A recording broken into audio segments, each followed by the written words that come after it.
ಸರಿ ಇತ್ತ ಬಾಯ್ತ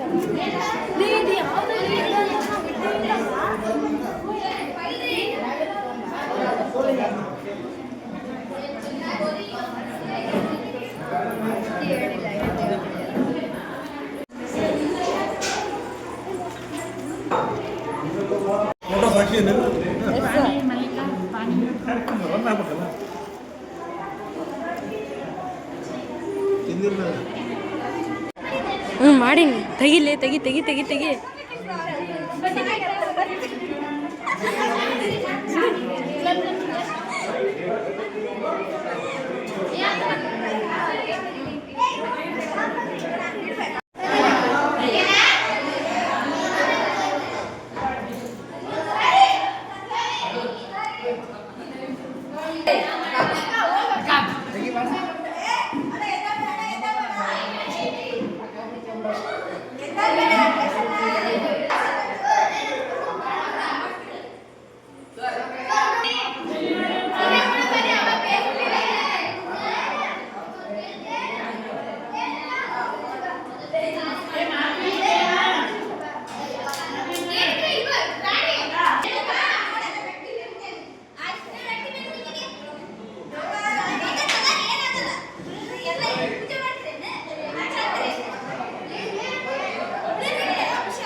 ಶಿವಣ್ಣ ಸರ್ ಬರ್ರಿ ಬರ್ರಿ ಯಾರು ಬರ್ರಿ ಸಣಪ್ಪ ಬರ್ರಿ ಸಣಪ್ಪ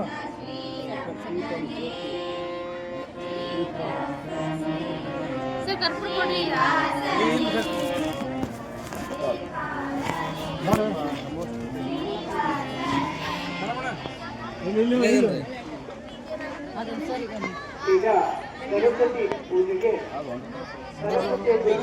ಹೇಳ್ತಾರೆ ನೋಡಿ ವಿಜಯ್ ಕುಮಾರ್ ಸರ್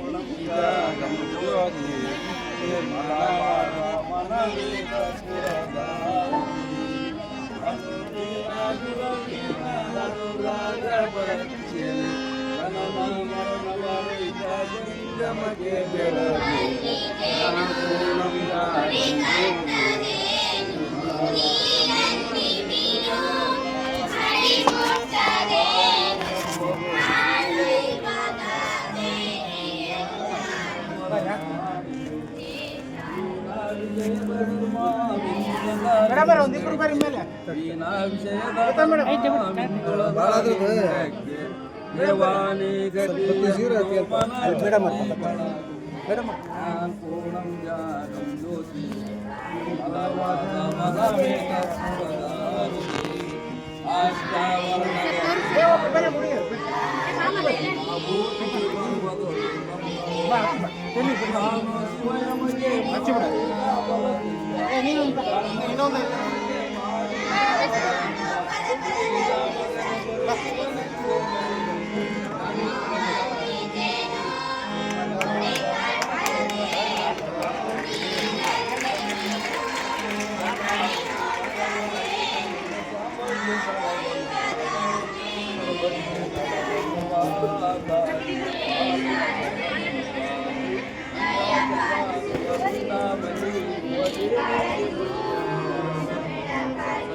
ತೆಗೆದು ಎಲ್ಲ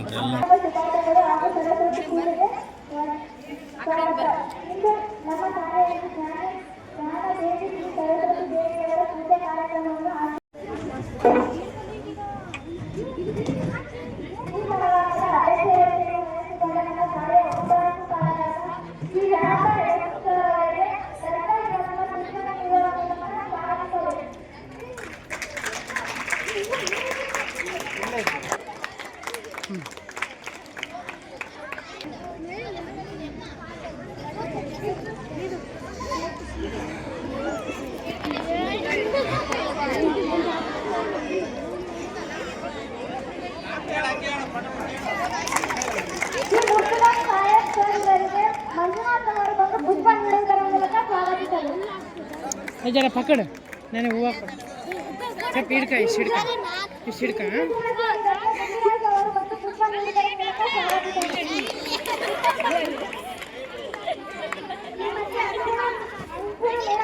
ಸಾರಿ ನಾನು ನೀವು ಅಲ್ಲಿ ಆಗಿರ ಅಂತ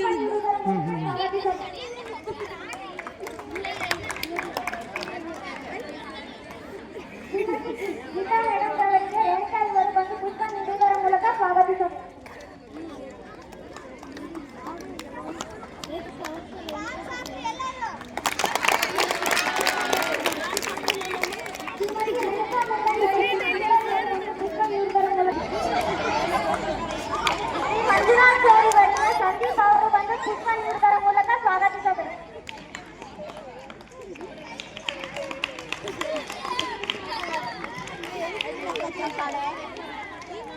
ಶ್ರೀ ಶಿವನಾಥ್ ಸಾರಿ ಬರ್ಗೆರೆಡ್ಡಿ ಸಾರಿ ಬರಿಗೆ ಉಮೇಶ್ ಅವರು ಬಂದು ಪುಷ್ಪ ನೀಡುವುದರ ಮೂಲಕ ಸ್ವಾಗತಿಸಬೇಕು.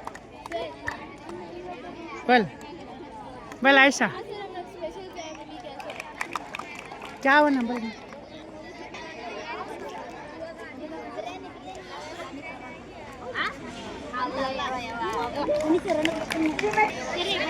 ಶ್ರೀಮತಿ ಮಾತಾಜಿ ಮೇಡಮ್ ಅವರಿಗೆ ರೋಜಿ ಅವರು ಪುಷ್ಪ ನೀಡುವುದರ ಮೂಲಕ ಸ್ವಾಗತಿಸಬೇಕು. ಶ್ರೀಮತಿ ಜ್ಯೋತಿ ಮೇಡಮ್ ಅವರಿಗೆ ಶ್ರೀದೇವಿ ಅವರು ಬಂದು ಪುಷ್ಪ ನೀಡುವುದರ ಮೂಲಕ ಸ್ವಾಗತಿಸಬೇಕು.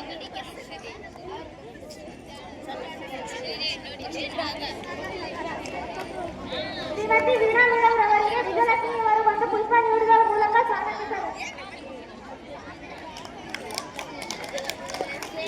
ಕುಮಾರಿ ಶಿವಮೂರ್ತಿ ಅವರಿಗೆ ಮಲ್ಲಿಕಾ ಅವರು ಬಂದು ಪುಷ್ಪ ನೀಡುವುದರ ಮೂಲಕ ಸ್ವಾಗತಿಸಬೇಕು. ಕುಮಾರಿ ಫಾತಿಮಿ ಅವರಿಗೆ ಶ್ರಾವಣಿ ಅವರು ಬಂದು ಪುಷ್ಪ ನೀಡುವುದರ ಮೂಲಕ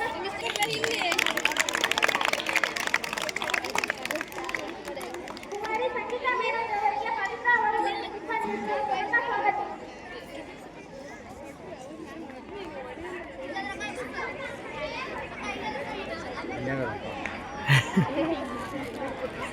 ಶ್ರೀಮತಿ ನೂರ್ ಜಾನ್ ಅವರಿಗೆ ರಾಷ್ಟ್ರೀಯ ಅವರು ಬಂದು ಪುಷ್ಪ ನೀಡುವುದರ ಮೂಲಕ ಸ್ವಾಗತಿಸಬೇಕು. राजा रोजा मैडम कानल ಅನ್ವೇಷ್ ಅವರು ಬಂದು ಪುಷ್ಪ ನೀಡುವುದರ ಮೂಲಕ ಸ್ವಾಗತಿಸಬೇಕು.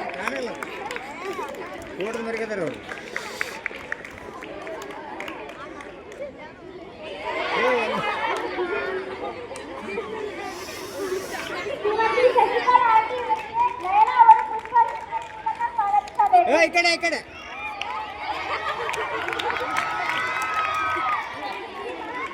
ಇವರಿಗೆ ಶಾಂತಪುರ ಅವರು ಪುಷ್ಪ ನೀಡುವುದರ ಮೂಲಕ ಸ್ವಾಗತಿಸಬೇಕು. ಕಳ್ಕೊಂಡವ ಇಲ್ವಾ ಒಡೆ ಬಂತ ಇಲ್ಲೇ ಬಂದ ಅಲ್ಲಿಗೆ ಇಲ್ಲಿ ಬಂದ ಕಳ್ಕೊಂಡ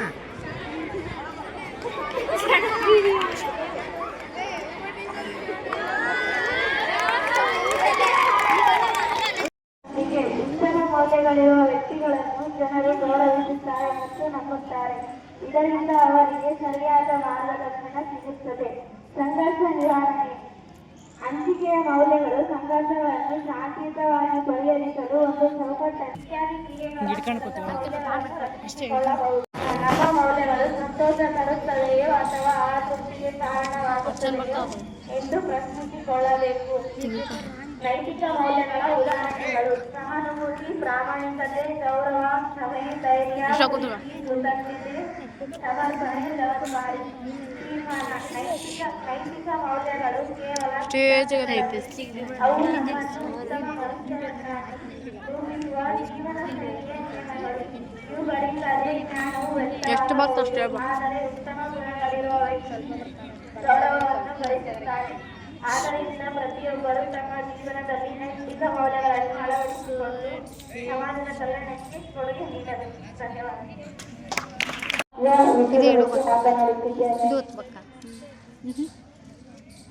ಸತ್ಯವೇ ಜೀವನದ ತೀರ್ಪು, ಸೌಜನ್ಯವೇ ಹೃದಯದ ತೀರ್ಪು, ಕರುಣೆಯೇ ಮಾನವ ಧರ್ಮ, ಪ್ರಾಮಾಣಿಕತೆಯೇ ಶ್ರೇಷ್ಠ ಕರ್ಮ. ಇದರ ಅರ್ಥ ಹಿರಿಯರಿಗೆ ಗೌರವ ಕೊಡೋಣ, ಸ್ನೇಹಿತರಿಗೆ ಸಹಾಯ ಮಾಡೋಣ, ನೈತಿಕ ಮೌಲ್ಯ ಬೆಳೆಸಿದರೆ ನಮ್ಮ ಬದುಕು ಬೆಳೆದಂತೆ ಎಂಬ ನುಡಿಯಂತೆ. ಮೊದಲು ಮೌಲ್ಯ ಎಂದರೆ ಬೆಲೆ, ಪ್ರಾಮುಖ್ಯತೆ ಎಂದರ್ಥ. ಇಂತಹ ನೈತಿಕ ಮೌಲ್ಯಗಳನ್ನು ನಾವು ಮೊದಲು ಅಳವಡಿಸಿಕೊಳ್ಳಬೇಕು. ಮೌಲ್ಯಗಳು ಯಾವಾಗಲೂ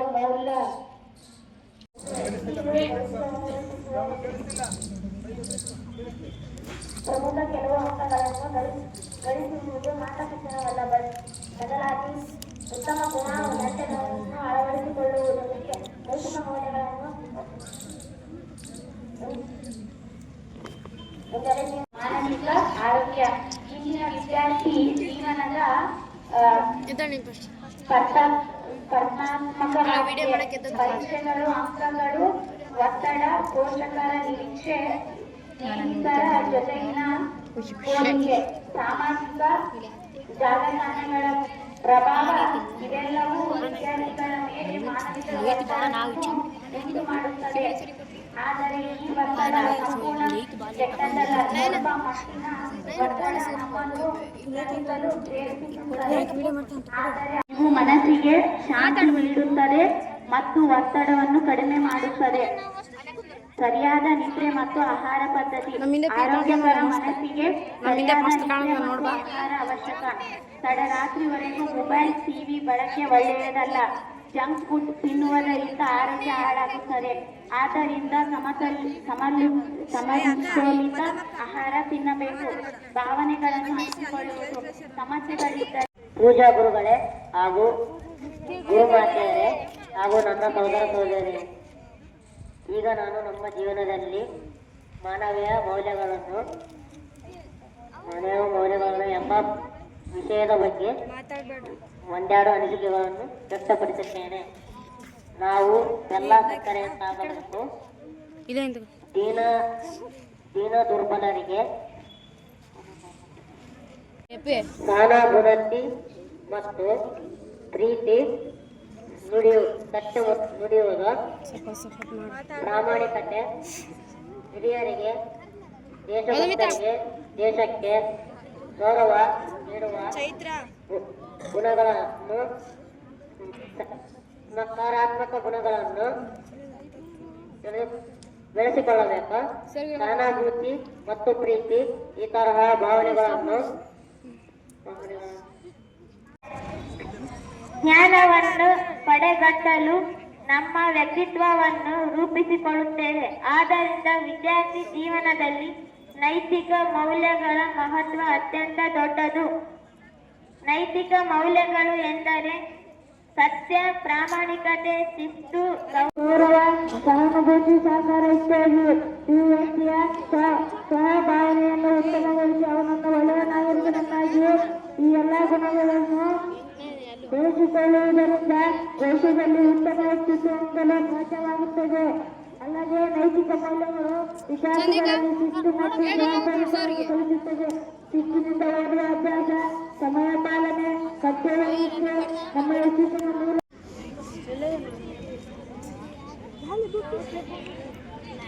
ಗೌರವಾನ್ವಿತ ಮುಖ್ಯ ಶಿಕ್ಷಕರೇ, ನನ್ನ ಪ್ರಿಯ ಸ್ನೇಹಿತರೆ ನಮಸ್ಕಾರ. ಇಂದು ನಾನು ಮಾತನಾಡಿರುವ ವಿಷಯ ಖಿನ್ನತೆಯ ಒಳಗಾಗಿರುವ ಮಕ್ಕಳು ಎಂಬುದು. ಖಿನ್ನತೆ ಎಂದರೆ ಇನ್ನೊಬ್ಬರನ್ನು ಯಾಕೆ ಮಾಡುವುದು, ಅವಮಾನಿಸುವುದು, ತುಚ್ಛವಾಗಿ ಮಾತನಾಡುವುದು ಅಥವಾ ದೈಹಿಕವಾಗಿ ಮತ್ತು ಮಾನಸಿಕವಾಗಿ ನೋವು ನೀಡುವುದು. ಇತ್ತೀಚಿನ ದಿನಗಳಲ್ಲಿ ಶಾಲೆಗಳಲ್ಲಿ, ಬೀದಿಗಳಲ್ಲಿ ಹಾಗೂ ಸಾಮಾಜಿಕ ಜಾಲತಾಣಗಳಲ್ಲಿ ಸಹ ಖಿನ್ನತೆ ಘಟನೆಗಳು ಹೆಚ್ಚಾಗುತ್ತಿರುವುದು ವಿಷಯಕಾರ.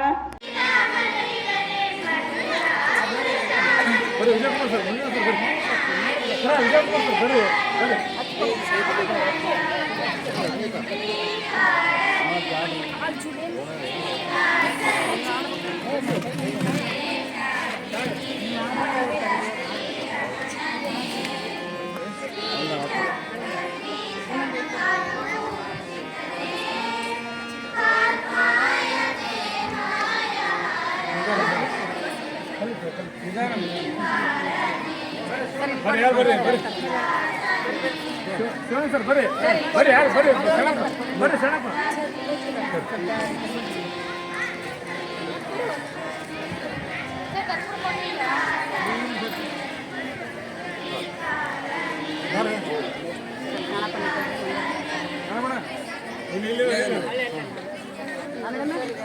ಈಗ ಸರಸ್ವತಿ ಪೂಜೆಗೆ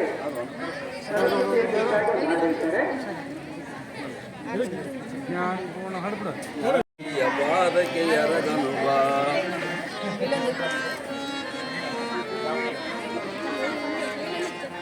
ಹೆಸರುಳ್ಳ ಕ್ಯಾದಿಗೆ ಸೋಸಿದ ಮಲ್ಲಿಗೆ ಸರಸ್ವತಿಗೆ ಮುಡಿಯನು ಬಾ ಸರಸ್ವತಿಗೆ ಮುಡಿಯನು ಬಾ ಬಾಯಿಯ ಪಾದಕ್ಕೆ ಎರಗನು ಬಾ ಹೂವ ಉದುರಿಯ ಕಟ್ಟಿ ಒಡಿಯ ತೆಂಗಿನ ಕಾಯಿಯ ಒಡಿಯನು ಬಾ ತಾಯಿಯ ಪಾದ ಒಡಿಯನು ಬಾ ದೇಶದೊಳಗೆ ನಮ್ಮ ವಾಸುಳಗೆ ದೇವಿಗೆ ಬೆಳಗನು ಬಾ ಬೆಳಗನು ಬಾ ತಾಯಿಯ ಪಾದಕ್ಕೆ ಎರಗನು ಬಾ ಕರ್ಪೂರದ ರುಚಿ ಕರುಳಗಿಡಲು ದೇವಿಗೆ ಬೆಳಗನು ಬಾ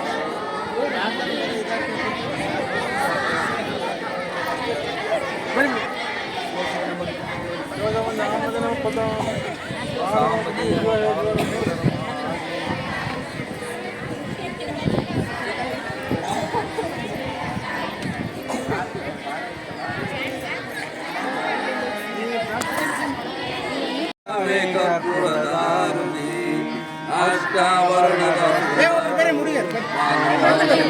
ಓಟಿ ಬರುವುದು ಒಟ್ಟಾನು ಶಿವಯಮಗೆ ಮಾಡಿದ ಫಲದಿಂದ ಒಟ್ಟಾನು ಶಿವಯಮಗೆ ಮಾಡಿದ ಫಲದಿಂದ ಮುಡಿದ ಮಗನಿಸುವುದು ಶಿವನೆಂದು ಮತ್ತೆ ಒಳ್ಳೆ ರಿಸಲ್ಟ್ ತೆಗಿಬೇಕು. ಮತ್ತೆ ಮನೆಯಲ್ಲಿರ್ತಕ್ಕಂಥ ಕಷ್ಟಗಳನ್ನು ನೋಡಿ ಒಳ್ಳೆ ರಿಸಲ್ಟ್ ತೆಗಿಬೇಕು. ಇವೆಲ್ಲಗಳು ಸಹ ನಮಗೆ ಬಹಳ ಕಷ್ಟ ಮತ್ತು ಒತ್ತಡ ಆಗುತ್ತವೆ. ಇದರಲ್ಲಿ ನಾವು ಮೊದಲೇ ಕೆಲಸ ಏನ್ ಮಾಡ್ಬೇಕಂದ್ರೆ ಮೊಬೈಲ್ ಅನ್ನು ದೂರ ಇಡಬೇಕು. ಮೊಬೈಲ್ ನಿಂದ ಹತ್ತ ಇದಾಗುತ್ತೆ. ಮತ್ತೆ ಮೊಬೈಲ್ ಮತ್ತೆ ಈ ಕಡೆ ಹೋದಿನ ಕಡೆ ಸಮಯಕ್ಕೆ ನೀವೆಲ್ಲ ಟಿವಿಯಲ್ಲಿ ನೋಡ್ತಾ ಇರ್ಬೋದು. ಇವಾಗ ನಮ್ಮ ಭಾರತ ಸರ್ಕಾರ ಒಂದು ಆದೇಶವನ್ನು ನೀಡಿದೆ. ಅದೇನಪ್ಪ ಅಂತಂದ್ರೆ ರಾತ್ರಿ 6ರಿಂದ 9 ಯಾರು ಮೊಬೈಲ್ ಮತ್ತು ಟಿವಿಯನ್ನು ಹಚ್ಚಬೇಡ ಅಂತ ಪೋಷಕರಿಗೆ ಸಹ ಹೇಳಿದೆ. ಮತ್ತೆ ಫ್ಲಿಪ್ಕಾರ್ಟ್ ಸಹ ಒಂದು ಆದೇಶವನ್ನು ನೀಡಿದೆ. ಹಾಗೆ ಪಾಲಕರು ಸಹ ಪಾಲಕರು ಸಹ ಅದನ್ನು ನಿರ್ವಹಿಸುತ್ತಿದ್ದಾರೆ. ಮತ್ತೆ ಬೆಂಗಳೂರಲ್ಲಿ ಎಲ್ಲ ಆ ಕಡೆ ಸೈಡ್ ಹೋಗಿ ನೋಡಿದ್ರೆ ಅಲ್ಲೆಲ್ಲ ಇಂಥ ಶಿಸ್ತಾಗಿ ಪಾಲನೆಯನ್ನ ಮಾಡ್ತಾ ಇದ್ದಾರೆ. ಮತ್ತೆ ಸಮಯವನ್ನು ಉಳಿಸೋದು ನಮ್ಮ ಒಂದು ಅಷ್ಟೇ. 10th ಅಂತಲ್ಲ 9th 8th ಇವೆಲ್ಲ 12 ವಯಸ್ಸುಗಳಾಗಿದ್ದರಿಂದ ತಿನ್ಬೇಕು ಅನ್ಸುತ್ತೆ. ಅದನ್ನ ತಡೆ ಹಿಡಿದ್ರೆ ಮುಂದೆ ಬಹಳ ಜೀವನ ಒಳ್ಳೆಯದಾಗಿರುತ್ತೆ. ಮತ್ತೆ ಸ್ವಾಮಿ ವಿವೇಕಾನಂದರು ಒಂದು ಮಾತಾಡ್ತಾರೆ, ನಿನ್ನ ಮನಸ್ಸಲ್ಲಿ ಪ್ರಾಮಾಣಿಕತೆ ತುಂಬಿದ್ದರೆ ನಿನ್ನ ಶತ್ರುವಲ್ಲ, ಇಡೀ ಜಗತ್ತೇ ನಿನ್ನ ತಲೆ ಮುಂದೆ ಭಾಗುತ್ತದೆ ಎಂದು ಸ್ವಾಮಿ ವಿವೇಕಾನಂದರು ಅದ್ಭುತವಾದಂತಹ ಒಂದು ನುಡಿಯನ್ನು ಸಹ ಅವರು ಹೇಳ್ತಾರೆ. ಸ್ವಾಮಿ ವಿವೇಕಾನಂದರನ್ನ ಆದರ್ಶವಾಗಿ ಇಟ್ಕೊಳ್ಬೇಕು. ಮತ್ತೆ ವಿದ್ಯಾರ್ಥಿಗಳು ಒತ್ತಡವನ್ನ ಕಡಿಮೆ ಮಾಡ್ಬೇಕು. ಈಗ ಹೇಳ್ತಾನೆ ಮನೆಯಲ್ಲೂ ಅಭ್ಯಾಸ ಮಾಡ್ಬೇಕಂತೇನಿಲ್ಲ, ಈಗ ಹೇಳ್ತಾನೆ ಸ್ಕೂಲಲ್ಲೇ ಮಾಡ್ಬೋದು. ಮತ್ತೆ ಈಗ ಖಾಲಿ ಬಿಟ್ಟು ಬಂದಾಗ ನಾನೇ ಅಡ್ಡ ಆಗ್ತಿರ್ತೀನಿ ಹೊರಗಡೆ. ಅಡ್ಡೋ ಟೈಮನ್ನ ವೇಸ್ಟ್ ಮಾಡ್ಲಾರ್ದೆ ಅದೇ ಟೈಮಲ್ಲಿ ನಾವು ಏನಾದ್ರೂ ಕಲ್ಕೊಂಡ್ರೆ ಮನೆಗೆ ಮಾಡೋ ಸಹ ಒತ್ತಡನೇ ಇರೋದಿಲ್ಲ. ಇಲ್ಲೇ ಮಾಡೋದು, ಇಲ್ಲೇ ಕಲ್ಕೊಳ್ಳೋದು, ಇಲ್ಲೇ ಬಹುಮಾನ ಇಲ್ಲೇ ಅರ್ಥ ಮಾಡ್ಕೊಂಡು ಮನೆಯಲ್ಲಿ ಸ್ವಲ್ಪ ಒಳ್ಳೆ ಓದಿದ್ರೆ ಚೆನ್ನಾಗಿರುತ್ತೆ. ಮತ್ತೆ ಇಷ್ಟು ಹೇಳುತ್ತಾ ನನ್ನ ಭಾಷಣ. ಸಮಸ್ಯೆಗಳು ಹೆಚ್ಚಾದಾಗ ಶಿಕ್ಷಕರು, ಪೋಷಕರು ಅಥವಾ ವೃತ್ತಿಪರರೊಂದಿಗೆ ಮಾತನಾಡಿ ಸಹಾಯ ಪಡೆಯಿರಿ. ಆರೋಗ್ಯಕರ ಜೀವನ ಎಲ್ರಿಗೂ ಮಧ್ಯಾಹ್ನದ ಶುಭಗಳು.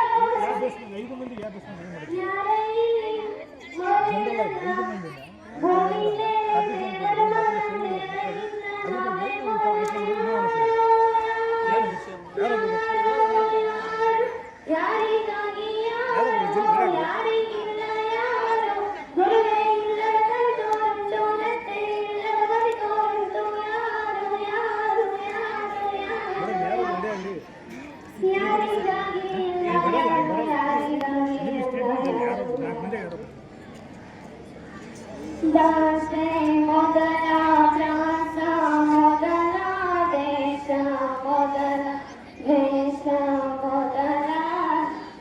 ಧನ್ಯವಾದ. ತಾಯಿ ತನಗೆ ಸ್ವಚ್ಛತೆ ಕುರಿತು ತಿಳಿಸ್ಕೊಡ್ತಾರೆ, ಗುರು ತನಗೆ ಜೀವನದ ಕುರಿತು ತಿಳಿಸ್ಕೊಡ್ತಾರೆ. ಅವರು ಆ ವಿದ್ಯಾರ್ಥಿಗಳೆಲ್ಲ ಕೇಳ್ಬಿಟ್ಟು ಯಾಕಪ್ಪ ಇದರಲ್ಲಿ ನನಗೆ ಹೇಳ್ತಾರೆ, ನಾನು ಇಲ್ಲಿಂದ ದೂರ ಹೋಗ್ತೀನಿ, ಇಲ್ಲಿಂದ ದೂರ ಹೋಗಿ ಚೆನ್ನಾಗಿದ್ದೀರಲ್ಲ ಅಂತ ಅನ್ಕೊಳ್ತೇನೆ. ತದನಂತರ ನನ್ನ ವಿದ್ಯಾಭ್ಯಾಸವನ್ನು ಮುಗಿಸ್ಕೊಳ್ತಾರೆ. ನನ್ನ ವಿದ್ಯಾಭ್ಯಾಸವನ್ನು ಮುಗಿಸ್ಕೊಂಡು ನನ್ನ ಜೀವನ ಹಿಡ್ಕೊಂಡು ಇಂಟರ್ವ್ಯೂಗೆ ಅಂತ ಹೋದಾಗ ಸ್ವಲ್ಪ ಒಳಗಡೆ ಎಂಟ್ರ ತಕ್ಷಣ ಒಂದು ಪ್ಲೇಟ್ ಆಗಿ ಒಂದು ಲೈಟ್ ಆಫ್ ಆಗಿರುತ್ತೆ, ನಾವು ನೋಡ್ತಾರೆ. ಆ ಲೈಟ್ ಆಫ್ ಮಾಡ್ತಾರೆ. ಮುಂದಕ್ಕೆ ಹೋದಾಗ ಒಂದು ಡಸ್ಟ್ಬಿನ್ ಅನ್ನು ಮಗುಗಳು ಮಾಡ್ತಾರೆ. ಆ ವಾಟರ್ ಟ್ಯಾಪ್ ಅನ್ನು ಕ್ಲೋಸ್ ಮಾಡ್ತಾರೆ. ತದನಂತರ ಒಳಗಡೆ ಹೋಗಿ ತೆಗೆದುಕೊಂಡು ಕೂತ್ಕೊಂಡಾಗ ಆ ಇಂಟರ್ವ್ಯೂಸ್ ಏನ್ ಹೇಳ್ತಾರೆ ಅಂತಂದ್ರೆ, ಇವಾಗ selected, what are you expecting about your salary ಅಂತ ಕೇಳ್ತಾರೆ. ಈ ಸೆಲೆಕ್ಟ್ ಆಗಿದೆಯಾ, ನಿಮ್ ಸ್ಯಾಲರಿ ಬಗ್ಗೆ ಏನ್ ಅನ್ಕೊಳ್ತಾ ಇದೆಯಾ ಅಂತ ಕೇಳ್ತಾರೆ. ಈ ವಿದ್ಯಾರ್ಥಿ ತುಂಬಾ ಶಾಕ್ ಆಗ್ಬಿಡುತ್ತೆ. ಕೇಳ್ತಾನೆ, ಸರ್ ನೀವು ರೆಸ್ಯೂಮ್ ಓಪನ್ ಮಾಡಿಲ್ಲ, ನನ್ನ ಕ್ವಾಲಿಫಿಕೇಶನ್ ನೋಡಿಲ್ಲ, ನನ್ನ ಟ್ಯಾಲೆಂಟ್ ನೋಡೋಕೆ ನಾನು ಎರಡು ಕ್ವಶನ್ ಕೇಳಿಲ್ಲ, ನಾನು ಹೇಗೆ ಸೆಲೆಕ್ಟ್ ಮಾಡ್ತೀನಿ, ನನ್ನ ಬ್ಯಾಕ್ಗ್ರೌಂಡ್ ವೆರಿಫಿಕೇಶನ್ ಮಾಡಲಾದ್ರೆ ಸೆಲೆಕ್ಟೆಡ್ ಅಂತ ನೀವು ಹೇಗೆ ಹೇಳ್ತೀನಿ ಅಂತ ಕೇಳ್ತಾರ. ಆ ಒಂದು ಇಂಟರ್ವ್ಯೂಸ್ ಏನ್ ಹೇಳ್ತಾರೆ ಅಂತಂದ್ರೆ, ಅಪ್ಪ ಒಂದು ಉದ್ಯೋಗ ಮಾಡ್ತಕ್ಕಂಥ ವ್ಯಕ್ತಿ ಇರಬೇಕಾದ ಟ್ಯಾಲೆಂಟ್ ಅಲ್ಲ, ಅವ್ನು ಎಷ್ಟೇ ಕೆಲಸ ಮಾಡಿದ್ರು ಕೂಡ ಅವನಲ್ಲಿ ನೈತಿಕ ಮೌಲ್ಯಗಳಿರ್ಬೇಕು, ಒಂದು ಶಿಸ್ತಿನ ಜೀವನ ಅಳವಡಿಸಿಕೊಂಡಿರ್ಬೇಕು. ನೀನು ಹೊರಗಡೆ ಮಾಡಿದ ಕೃತಿಗಳನ್ನ ನಾವು ಸಿಸಿಟಿವಿಯಲ್ಲಿ ನೋಡಿದ್ವಿ, ಅದಕ್ಕೆ ನಾನು ಸೆಲೆಕ್ಟ್ ಮಾಡಿದ್ದೀನಿ ಅಂತ ಹೇಳ್ತಾರೆ. ಆ ವಿದ್ಯಾರ್ಥಿಗೆ ಅವಾಗ ಅರ್ಥವಾಗುತ್ತೆ, ನನ್ನ ತಂದೆ ನನಗೆ ಬಿಲ್ ಕರೆಂಟ್ ನೀರು ಕಟ್ಟಲ್ಲ, ನಾನು ತಂದೀನಿ ಅನ್ನೋ ರೀತಿಯಲ್ಲಿ ಜವಾಬ್ದಾರಿಯನ್ನು ತಿಳಿಸ್ಕೊಟ್ಟಿದ್ದಾರೆ. ಆ ವಿದ್ಯಾರ್ಥಿಯ ತಾಯಿ ಮನೆಯಲ್ಲಿ ಕಸ ಬಿಸಾಕುವ ರೀತಿಯಲ್ಲಿ ಸ್ವಚ್ಛತೆಯನ್ನು ತಿಳಿಸ್ಕೊಟ್ಟಿದ್ದಾರೆ. ಆ ವಿದ್ಯಾರ್ಥಿಯ ಗುರು ಸ್ಕೂಲಲ್ಲಿ ವಾಟರ್ ಟ್ಯಾಂಕ್ ಕ್ಲೋಸ್ ಮಾಡಬೇಕು, ನೀರನ್ನ ವೇಸ್ಟ್ ಮಾಡಬಾರ್ದು ಅನ್ನೋ ರೀತಿಯಲ್ಲಿ ಶಿಸ್ತನ್ನು ತಿಳಿಸ್ಕೊಟ್ಟಿದ್ದಾರೆ. ಈ ಮೂರು ಮಾಡಿದ ಕೃತಿಗಳಿಂದ ಆ ಒಂದು ವಿದ್ಯಾರ್ಥಿ ಒಂದು ಜೀವನದಲ್ಲಿ ಒಳ್ಳೆಯದನ್ನು ಬೆಳೆಸ್ಕೊಂಡು ನಾವು ಸೆಲ್ ಆಗ್ತದೆ. ಈಗ ವಿದ್ಯಾರ್ಥಿ ಜೀವನ ಅನ್ನೋದು ಒಂದು ಚಿತ್ರೆಯ ಕಾಲ ಇದ್ದಂಗೆ. ಆ ಕಾಲದಲ್ಲಿ ನಾವು ಯಾವ ಮೌಲ್ಯಗಳನ್ನು ನಮ್ಮಲ್ಲಿ ಬೆಳೆಸ್ಕೊತೀವಿ, ಆ ಮೌಲ್ಯ ನಮ್ಮ ಭವಿಷ್ಯವನ್ನು ನಿರ್ಮಾಣ ಮಾಡ್ತಾರೆ, ಭವಿಷ್ಯವನ್ನು ತೀರ್ಮಾನ ಮಾಡ್ತಾರೆ. ಉದಾಹರಣೆಗೆ ಒಂದು ವ್ಯಕ್ತಿ ಯಾವಾಗಲೂ ಸತ್ಯವನ್ನು ಹೇಳ್ತಾನೆ ಅಂತಂದ್ರೆ ಆ ವಿದ್ಯಾರ್ಥಿ ಎಲ್ಲರ ವಿಶ್ವಾಸವನ್ನು ಬೆಳೆಸ್ಕೊಳ್ತಾನೆ. ಒಬ್ಬ ವಿದ್ಯಾರ್ಥಿ ಯಾವಾಗಲೂ ತನ್ನ ಜೀವನದಲ್ಲಿ ಶಿಸ್ತನ್ನ ಬೆಳೆಸ್ಕೊಳ್ತಾನೆ, ಶಿಸ್ತಿನಿಂದ ನಡ್ಕೊಳ್ತಾನೆ ಅಂತಂದ್ರೆ ಆ ವಿದ್ಯಾರ್ಥಿಗೆ ಎಲ್ಲದರಲ್ಲಿ ಯಶಸ್ಸು ಸಿಗುತ್ತೆ. ಹಿರಿಯರಿಗೆ ಗೌರವ ಕೊಡೋದು, ಹಿರಿಯರಿಗೆ ಪ್ರೀತಿ ತೋರಿಸೋದು, ಇವೆಲ್ಲ ನಮ್ಮ ವ್ಯಕ್ತಿತ್ವವನ್ನು ನಿರ್ಮಾಣ ಮಾಡ್ತಾರೆ, ನಮ್ಮ ವ್ಯಕ್ತಿತ್ವವನ್ನು ಪ್ರತಿಬಿಂಬಿಸಲು ತೋರಿಸ್ತಾರೆ. ಇಲ್ಲಿ ತಂತ್ರಜ್ಞಾನ ಎಷ್ಟೋ ಬದಲಾಗಿದೆ, ಆದ್ರೆ ನಮಗೆ ನೈತಿಕ ಮೌಲ್ಯಗಳ ಕೊರತೆ ಅನ್ನೋದು ಕಂಡು ಬರ್ತದೆ. ಸೊ ನಾವು ಮೊಬೈಲ್ ಬಳಸ್ತೇವೆ, ಸಾಮಾಜಿಕ ಜಾಲತಾಣಗಳು ಬಳಸ್ತೇವೆ, ಇವುಗಳನ್ನೆಲ್ಲ ಸರಿಯಾದ ರೀತಿಯಲ್ಲಿ ಬಳಸಬೇಕು. ನಾನು ಇದಕ್ಕೂ ಉದಾಹರಣೆ ಬಳಸ್ಕೊಳ್ತೀನಿ. ಆವಾಗ ನೋಡ್ತಕ್ಕಂಥ ವಿದ್ಯಾರ್ಥಿ ತನ್ನ ಜೀವನದಲ್ಲಿ ಎಲ್ಲ ಬೆಳೆಸ್ಕೊಂಡು ಒಂದು ನೀಟಾಗಿ ತನ್ನ ಲೈಫ್ ನಿರ್ಮಾಣ ಮಾಡ್ಕೊಂಡಿದ್ದೆ. ಬಟ್ ಈ ವಿದ್ಯಾರ್ಥಿ ನಾನು ಶಿಕ್ಷಕರಾದಂಥ ಮಾತುಗಳನ್ನು ಕೇಳಲಿಲ್ಲ, ನನ್ನ ತಂದೆ ತಾಯಿಯ ಮಾತುಗಳನ್ನು ತೋರಿದ್ದಾರೆ. ಇವತ್ತು ಆ ಜೀವನದಲ್ಲಿ ಸಕ್ಸಸ್ ಆಗಲ್ಲ, ನನಗೆ ಯಾವುದೇ ರೀತಿಯಿಂದ ಯಶಸ್ಸು ಸಿಗಲ್ಲ. ಯಾಕಂತಂದ್ರೆ ಒಬ್ಬ ವಿದ್ಯಾರ್ಥಿಯು ಯಶಸ್ಸು ಸಿಗಬೇಕು ಅಂತಂದ್ರೆ ಶಿಸ್ತಿನಿಂದ ನಡ್ಕೋಬೇಕು. ಮೊದಲು ಶಿಸ್ತಿನಿಂದ ಇದ್ದಾಗ ಮಾತ್ರ ವಿದ್ಯಾರ್ಥಿ ವಿದ್ಯೆಯನ್ನು ಒಯ್ಯಬೇಕು. ಸೊ ಆ ಒಂದು ಶಿಸ್ತಿನಿಂದ ನಡ್ಕೊಳ್ಳೋ ಕಾರಣ ಅವನಿಗೆ ವಿದ್ಯೆ ಒಯ್ಯಲ್ಲ, ಅವನಿಗೆ ಯಶಸ್ಸಾಗಲ್ಲ. ಆಗ ತನ್ನ ಪ್ರತಾಪವನ್ನೆಲ್ಲ ಯಾವುದೇ ಸಾಮಾಜಿಕ ಜಾಲತಾಣಗಳಲ್ಲಿ ತೋರಿಸೋದು ಸ್ಟಾರ್ಟ್ ಮಾಡ್ತಾರೆ. ಎಕ್ಸಾಂಪಲ್ ಆಗಿ ಒಂದು ಸ್ಟೋರಿಯಲ್ಲಿ ಹಾಕ್ತಾರೆ, ಅವ್ರು ಇಂಟರ್ವ್ಯೂ ಹೋದಾಗ ಹೇಗಿರ್ತೈತೆ ಅನ್ನೋದನ್ನ ವ್ಯಕ್ತಪಡಿಸ್ತಾರೆ. ಈಗ ನಾನೇ ಲೈಫಲ್ಲಿ ಸಕ್ಸಸ್ ಆಗಿಲ್ಲ ಅಂತಂದ್ರೆ ಇನ್ನೊಬ್ರಿಗೆ ಏನ್ ಹೇಳಕ್ ಸ್ಟಾರ್ಟ್ ಆಗುತ್ತೆ, ಈಗ ನಾನೇ ಕಲಿತಿಲ್ಲ ಅಂದ್ರೆ ಇನ್ನೊಬ್ರಿಗೆ ಏನ್ ಹೇಳಕ್ ಸಾಧ್ಯ? ಅದೇ ರೀತಿಯಾಗಿ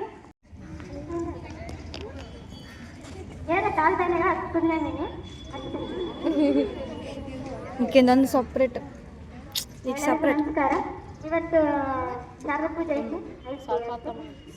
ಎಲ್ಲರೂ ಸ್ವಲ್ಪ ಕಡಿಮೆ ನೋಡೋದು ಬಿಟ್ಟು ಸ್ವಲ್ಪ ಒಂದೆರಡು ನಿಮಿಷ ನಾನು ಜಾಸ್ತಿ ಮಾತಾಡೋಕ್ಕಲ್ಲ, ಹೇಳಿ ಹೋಗ್ಬಿಡ್ತೀನಿ. ಏನಂತಂದ್ರೆ ಈಗ ನೈತಿಕ ಮೌಲ್ಯ ಅದು ಇದೊಂಥರ ಅದ್ರ ಬಗ್ಗೆ ನನಗೇನು ಗೊತ್ತಿಲ್ಲ. ಈಗ ಎಷ್ಟು ಜನ ಏನು ಹೇಳ್ತಿದ್ರು ಎಷ್ಟು ಹೇಳಿದ್ರು ಇವಾಗ ಲಾಸ್ಟಿಗೆ ಹೆಡ್ ಮಾಸ್ಟ್ರು ಮಾತಾಡ್ತಾರ, ಅಲ್ಲ ಆ ನೈತಿಕ ಮೌಲ್ಯ ಅಂತ ಏನು ನೀವೇನು ಹೇಳ್ದ ಅಂತ ಹೇಳ್ತಾರ. ಆಮೇಲೆ ಅದು ಕೇಳಿದ್ರಿ ನಾನು ಬಂದಷ್ಟು ಹೇಳಿದ್ನ. ಈಗ ವಿದ್ಯಾರ್ಥಿಗಳು ಏನು ಪರೀಕ್ಷೆ ಅಂತಂದು ಒತ್ತಡ ಹಾಕಬಾರ್ದಂತ ಎಲ್ಲರೂ ರೇಣುಕಾ ಮತ್ತೆ ಅವ್ರೆಲ್ಲ ಹೇಳಿದ್ರು. ಫಸ್ಟಿಗೆ ಏನ್ ಮಾಡ್ಬಿಡ್ತಾರ ಅಂತಂದ್ರೆ ಎಲ್ಲರೂ ಜೂನ್ ಜುಲೈಗೆ ಬರ್ತಾರ. ಫಸ್ಟ್ ಬಂದ್ಬಿಟ್ಟು ಜೂನ್ ಜುಲೈ 2 ತಿಂಗಳು ಆರಾಮ ಎದುರಾಡಿ ಓಡಾಡ್ತೀನಿ, ಆಮೇಲೆ ಉಳ್ಕಿಟ್ಟು ಓದ್ಬಿಡತ್ತಾಗ ಅಂತ ಅನ್ಕೊಂತಾರ. ಜೂನ್ ಜುಲೈ ಹೋಗ್ಬಿಡ್ತಾ ಆಗಸ್ಟ್ ಬರ್ತಾ, ಆಗಸ್ಟ್ ಒಳಗೆ ಫ್ಲಾವರ್ಸಿಂಗ್ ಅಂತ ಸ್ಪೋರ್ಟ್ಸ್ ಇರ್ತಾವ, ಅದು ಆಗಸ್ಟ್ ಹೋಗ್ಬಿಡುತ್ತೆ. ಆಮೇಲೆ ಸೆಪ್ಟೆಂಬರ್ ಅಕ್ಟೋಬರ್ ಒಳಗ ಇವು ಮಿಡ್ ಟರ್ಮ್ ಎಕ್ಸಾಮ್ ಇರ್ತಾವ, ಸ್ವಲ್ಪ ಓದ್ದಂಗೆ ಮಾಡ್ತಾರ. ಯಾರು ಜಾಸ್ತಿ ಓದಲ್ಲ, ಎಲ್ರಿಗೆ ಅನ್ವಯಿಸಲ್ಲ ಇದು. ಕೆಲವೊಬ್ರಿಗೆ ಸ್ವಲ್ಪ ವಿದ್ಯಾಭ್ಯಾಸರಾಗಿರ್ತಾರಲ್ಲ ಅವರಿಗೆ ಆವಾಗ ಹಂಗೆ ಮಾಡ್ಬಿಡ್ತಾರೆ. ಆವಾಗ ರಜೆ ಪಟ್ಬಿಡ್ತಾರೆ. ನವಂಬರ್ 1 ಕನ್ನಡ ರಾಜ್ಯೋತ್ಸವ ಆ ಫುಲ್ ಜೋಶನಾಗಿರ್ತಾರೆ. ಕನ್ನಡ ನಮ್ದು ನಮ್ಮಮ್ಮ ಕನ್ನಡ ಮಾತಾಡು ಹಂಗೆ ಅಂತಿರ್ತಾರೆ. ಆವಾಗ ಆ ತಿಂಗಳ ಫುಲ್ ಕನ್ನಡ ಓದ್ಬಿಡ್ತಾರೆ. ಉಳಿಕೆ ಸಬ್ಜೆಕ್ಟ್ ಯಾವ್ದು ನೋಡಲ್ಲ. ಆಗೋಲ್ಲ. ನವಂಬರ್ 1 ಡಿಸೆಂಬರ್ ಒಳಗೆ ಫುಲ್ ಸ್ವಲ್ಪ ಜನ ಏನ್ ಮಾಡ್ಬಿಡ್ತಾರೆ ಅಂದ್ರೆ ಡಿ ಬಿಟ್ಟಿರ್ತಾರೆ. ಇಷ್ಟು ದಿನಗಳಲ್ಲಿ ಈ ವರ್ಷ ನಾನು ಏನೇನು ಕಲಿತೆ, ಏನೇನು ಕಲ್ತ್ಕೊಂಡೆ, ಆಮೇಲೆ ಏನೇನು ಮಾಡಿದೆ ಈ ವರ್ಷ ಅಂತೆಲ್ಲ ಸುಮ್ಮನೆ ಬಿಲ್ಡಪ್ ಪರ್ಫೆಕ್ಟ್ ಸ್ಟೋರಿ ಸ್ಟೇಟಸ್ಗೆಲ್ಲ ಇಟ್ಬಿಡ್ತಾರೆ. ಡಿಸೆಂಬರ್ ಒಳಗೆ ಅದನ್ನು ಹೋಗ್ಬಿಡುತ್ತೆ. ಅಲ್ಲಿ ಎಲ್ಲಿ ಸರಿಯಾಗಿ ಓದೋಕ್ಕೆ ಆಗಲ್ಲ. ಆಮೇಲೆ ಜನವರಿ ಬರುತ್ತೆ, ಅವಾಗ ಅಂತಾರೆ ಅಯ್ಯೋ ಇನ್ನ ಪರೀಕ್ಷೆ 3 ತಿಂಗಳು ಅನಾರು ಕೇಳಿ ಸ್ವಲ್ಪ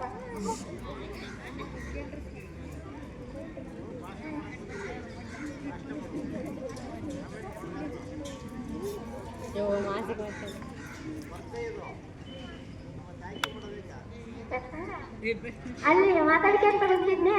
ಅಲ್ಲಿ ಮಾತಾಡಿದ್ರೆ ಎಲ್ರಿಗೆ ಡಿಸ್ಟರ್ಬ್ ಆಗ್ಬಿಡುತ್ತೆ, ಮತ್ತೆ ಇಲ್ಲಿ ಮಾತಾಡಿದ್ರೆ ಎಲ್ಲ ಸ್ವಲ್ಪ ಕೇಳ್ತಾರ, ಒಂದು 4 ಒಳ್ಳೆವಿದ್ರೆ ಅಂತಂದು ಮಾತಾಡಕ್ ಬಂದಿನಿ.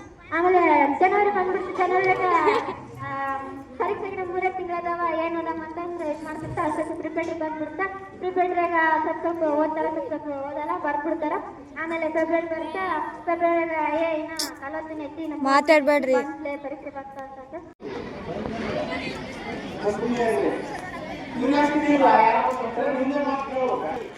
ಪೂಜಾ ಕಾರ್ಯಕ್ರಮಕ್ಕೆ ಒಳ್ಳೆ ಅರ್ಥವಾಗಿ ನೆರವೇರಿಸಿ ಕೊಟ್ಟಿರ್ತಾರೆ. ಮತ್ತು ಅವರಿಗೆ ನಮ್ಮ ಶಾಲೆಯ ಏನೆಲ್ಲ ಸೆಕ್ಟರ್ಗಳ ವಿದ್ಯಾರ್ಥಿಗಳು ಮತ್ತು ತರಗತಿ ವರ್ಗ ಶಿಕ್ಷಕರಿಂದ ಅವರಿಗೆ ಹೃದಯಪೂರ್ವಕ ಧನ್ಯವಾದಗಳನ್ನು ಅರ್ಪಿಸುತ್ತೇನೆ. ಮಕ್ಕಳಿಗೆ ಈ ಒಂದು ಕಾರ್ಯಕ್ರಮದಲ್ಲಿ ಈ ಸ್ಪರ್ಧೆಯಲ್ಲಿ ನೋಡೋಣ ಹೇಳಬೇಕಾಗಿತ್ತು. ನೋಡೋಣ ಬಹಳ ಚೆನ್ನಾಗಿರ್ತಿತ್ತು. ಆದರೂ ಇಲ್ಲಿ ಸೇಫ್ಟಿಯರ್ ಇರುತ್ತೆ, ಎದುರಿಗೆ ಇರುತ್ತೆ. ಇದೇ ಮುಂದೆ ನಿಮಗೆ ಮುಂದೆ ಸೇಫ್ಟಿಯರ್ ಹೋಗಿ ಒಳ್ಳೆಯ ಕಾರ್ಯಕ್ರಮಗಳಲ್ಲಿ ಮಾತನಾಡಲಿಕ್ಕೆ ಅಂತಿಮ ಆಯ್ಕೆ ಇರುತ್ತೆ. ಇಲ್ಲಿ ಆಯ್ಕೆಯಾಗಿರ್ತಕ್ಕಂಥ ಆ ವಿದ್ಯಾರ್ಥಿ ವೇದಿಕೆ ಮೇಲೆ ಬಂದು ಉತ್ತರ ಪಂಚಾಯತ್ನ ಪ್ರಶಸ್ತಿಯನ್ನು ಪಡೆಯಬೇಕೆಂದು ಕೇಳಿಕೊಳ್ಳುತ್ತೇನೆ. ನೋಡಿ ಪ್ರಯತ್ನ ಪಟ್ಟವರು ಮಕ್ಕಳಿಗೆ ಆಗಲ್ಲ, ಅದು ವಿಷಯ ಆಮೇಲೆ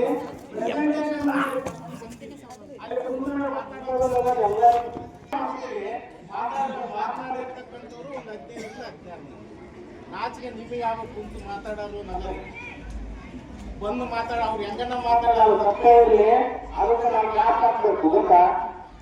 ಆ ಬುದ್ಧಿಗಳಲ್ಲಿ ಶಾಲಾ ಜೀವನದಲ್ಲಿ ಅನುಕೂಲವನ್ನು ಬಿಟ್ಟು ಬೇರೆಯವರನ್ನು ಸಹ ಪ್ರೋತ್ಸಾಹಿಸಬೇಕು. ನಾಮಕನ್ನ ತಗೊಳ್ತಾನೆ ವೇದಿಕೆಗೆ ಬಂದು ವಿಜಯ್ ಕುಮಾರ್ ಬೆಂಬಲ ಕೊಡುವುದರ ಮೂಲಕ ವಿದ್ಯಾರ್ಥಿಗೆ ಮುಂದಿನ ಜೀವನದಲ್ಲಿ ಅಥವಾ ಮುಂದಿನ ಒಂದು ಸ್ಪರ್ಧೆಗಳಲ್ಲಿ ಭಾಗವಹಿಸಲಿಕ್ಕೆ ಪ್ರೋತ್ಸಾಹಿಸಬೇಕೆಂದು ತಿಳಿದುಕೊಳ್ಳುತ್ತೇನೆ. ಹಾಗೆ 3ನೇ ಹಂತಕ್ಕೆ ನಮ್ಮ ಶಾಲೆಯ ಶಿಕ್ಷಕಿಯಾಗಿರ್ತಕ್ಕಂಥ ಅನ್ನಪೂರ್ಣೇಶ್ವರಿ ಬೆಂಬಲ ಕೊಡುವುದರ ಮೂಲಕ ಮುಂದಿನ ಸ್ಪರ್ಧೆಗೆ ಪ್ರೋತ್ಸಾಹಿಸಬೇಕೆಂದು ಕೇಳಿಕೊಳ್ಳುತ್ತೇನೆ.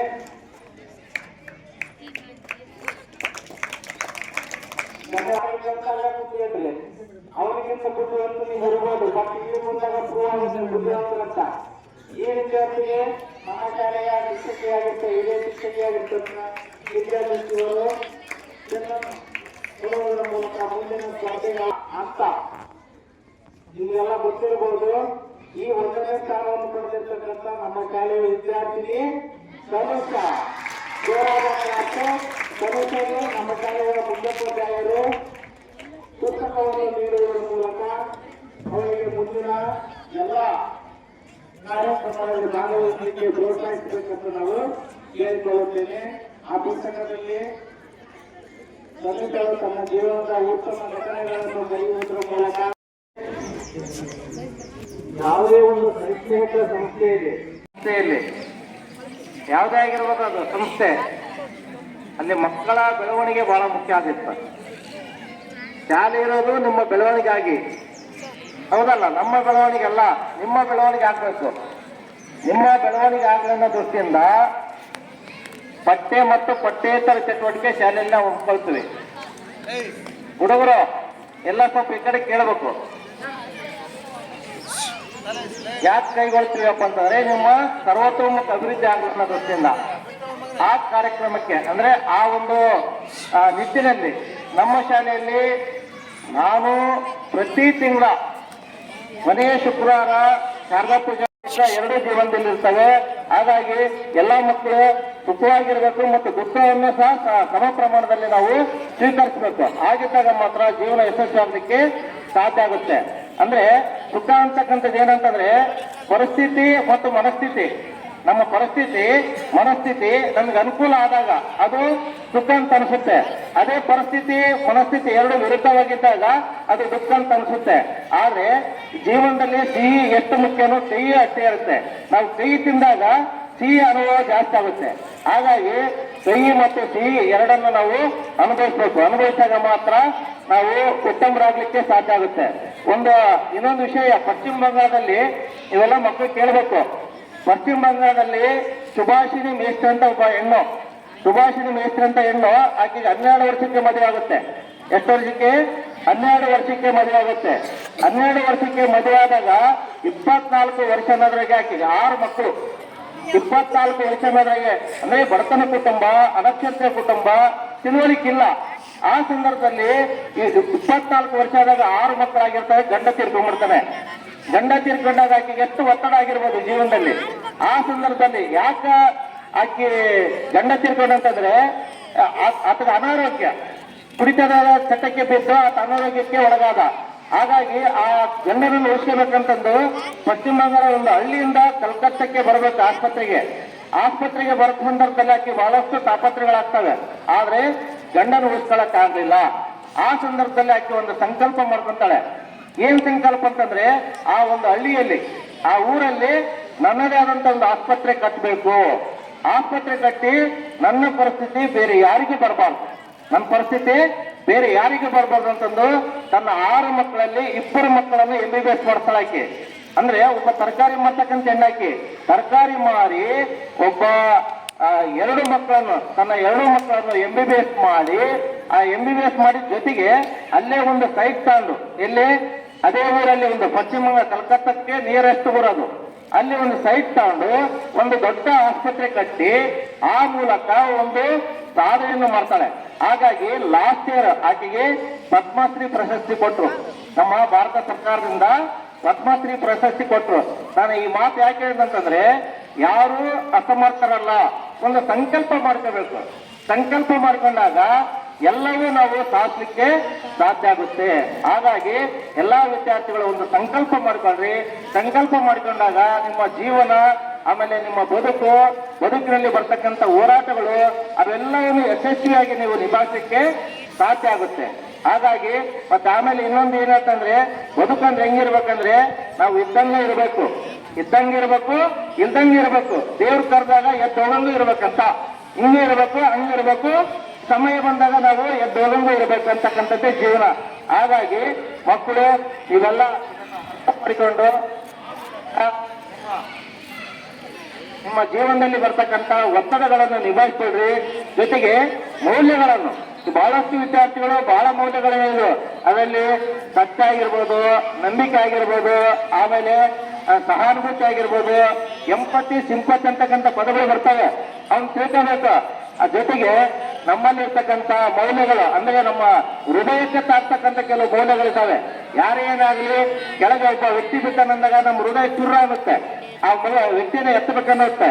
ಹಾಗಾಗಿ ಕುವೆಂಪು ಅವರು ಕಡೆ ಹೇಳ್ತಾರೆ, ಯಾವ ಕಾಲದ ಶಾಸ್ತ್ರ ಏನು ಹೇಳಿದರೇನು, ಹಿರಿಯ ದನಿಯ ಮುಂದೆ ಶಾಸ್ತ್ರ ಉಂಟೆ ಅಂತ. ನೋಡಿ, ಯಾರು ಏನೋ ಶಾಸ್ತ್ರ ಹೇಳ್ತಾರೆ, ಅವ್ರು ಮುಟ್ಬಾರ್ದು, ಏನು ಮುಟ್ಬಾರ್ದು ಅಂತ ಏನೇನೋ ಶಾಸ್ತ್ರಗಳು ಬಂದಿದೆ. ಆದ್ರೆ ಯಾರೋ ಬಿಟ್ಟಾಗ ಅಥವಾ ಯಾರೋ ಸತ್ತಾಗ ಅಥವಾ ಇನ್ನೊಂದಾದಾಗ ನಮ್ಮ ಹೃದಯ ಇದೆಲ್ಲ ಅದು ಚುರುಕನ್ನುತ್ತೆ. ಯಾಕಂದ್ರೆ ಆ ಧ್ವನಿ ಹಂಗಿದೆ, ಆ ಧ್ವನಿಗೆ ಅನುಗುಣವಾಗಿ ನಾವೆಲ್ಲ ನಡ್ಕೋಬೇಕಾಗುತ್ತೆ. ಆ ನಿಟ್ಟಿನಲ್ಲಿ ಮಕ್ಕಳೆಲ್ಲ ನೀವೆಲ್ಲ ಒತ್ತಡ ನಿಭಾಯಿಸ್ರಿ, ಜೊತೆಗೆ ಮೌಲ್ಯಗಳನ್ನು ಜೀವನಕ್ಕೆ ಅಳವಡಿಸಿಕೊಳ್ಳಿ ಅಂತಕ್ಕಂಥ ಮಾತನ್ನು ಈ ಸಂದರ್ಭದಲ್ಲಿ ಹೇಳ್ತಾ, ಜೊತೆಗೆ ಆ ಗಂಡು ಮಕ್ಕಳಿಗೆ, ವಿಶೇಷವಾಗಿ ಗಂಡು ಮಕ್ಕಳು ಈ ಕಡೆ ಕೇಳ್ಕೋಬೇಕು. ಜನಪದ ಸಾಹಿತ್ಯದಲ್ಲಿ ಬಹಳ ಮೌಲ್ಯಗಳು ಬರ್ತವೆ. ಹಳ್ಳಿಯಲ್ಲಿ ಇರ್ತಕ್ಕಂಥ ಜನರು ಮೌಲ್ಯಗಳನ್ನು ಬೆಳೆಸ್ಕೊಂಡಿದ್ದಾರೆ. ಅವರು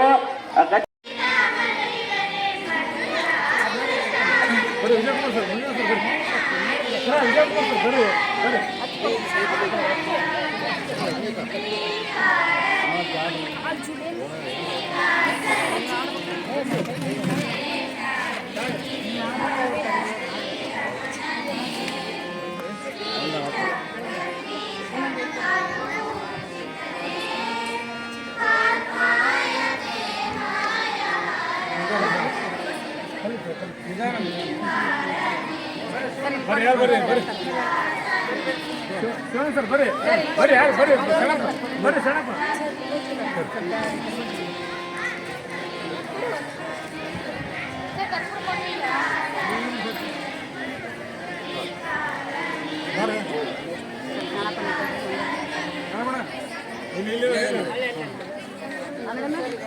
ಈಗ ಪೂಜೆಗೆ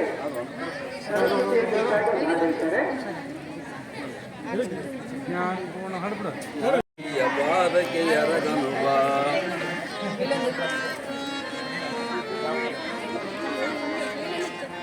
ಹೆಸರುಳ್ಳ ಖ್ಯಾತಿಗೆ ಸೋಸಿದ ಮಲ್ಲಿಗೆ ಸರಸ್ವತಿಗೆ ಮುಡಿಯನು ಬಾ, ಸರಸ್ವತಿಗೆ ಮುಡಿಯನು ಬಾ, ಬಾಯಿಯ ಬಾಧಕ್ಕೆ ಎರಗನು ಬಾ.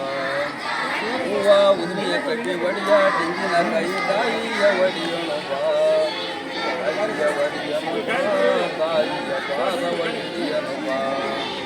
ದೇಶದೊಳಗೆ ನಮ್ಮ ವಾಸುಳಗ ದೇವಿಗೆ ಬೆಳಗನು ಬಾ, ಬೆಳಗನು ಬಾ, ತಾಯಿಯ ಪಾದಕ್ಕೆ ಎರಗನು ಬಾ.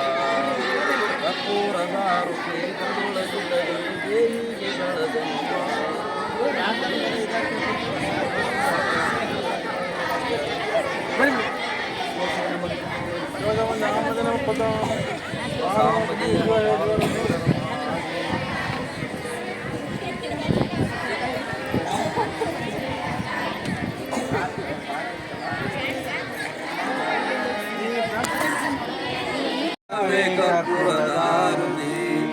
ಅಷ್ಟಾವರಣದ ಓಟ್ಲಿ ಬರುವುದು ಒಟ್ಟಾನು ಶಿವಯಮಗೆ ಮಾಡಿದ ಫಲದಿಂದ, ಒಟ್ಟಾನು ಶಿವಯಮಗೆ ಮಾಡಿದ ಫಲದಿಂದ ಹುಟ್ಟಿದ ಮಗನಿಸುವ ಶಿವನಂದ